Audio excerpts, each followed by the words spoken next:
Today is Mahatma's Jayanti.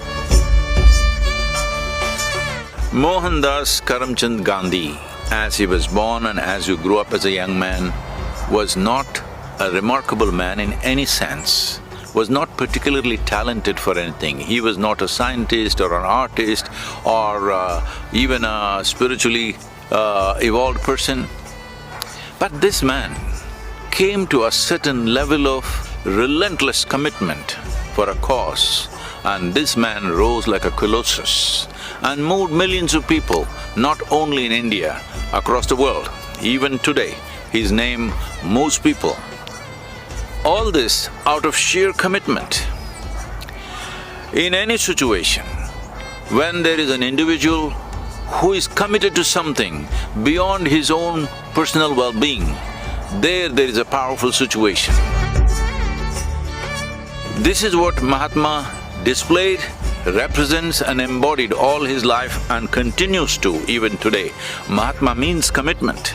Gandhi means commitment. It is not that he is a perfect human being.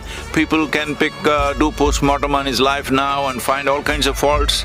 Nobody is without fault.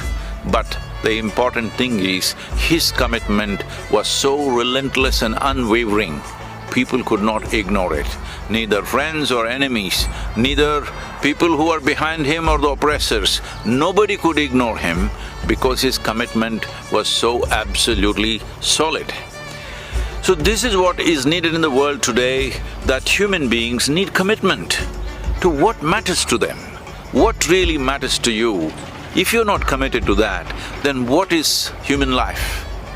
I must tell you this, today we have named our Green Hands movement as Mahatma Green Mission, and just out of this, his name is an important part of this, that today nearly 40 million trees people have planted with great enthusiasm all over the place, all over southern India. So this is what it can do.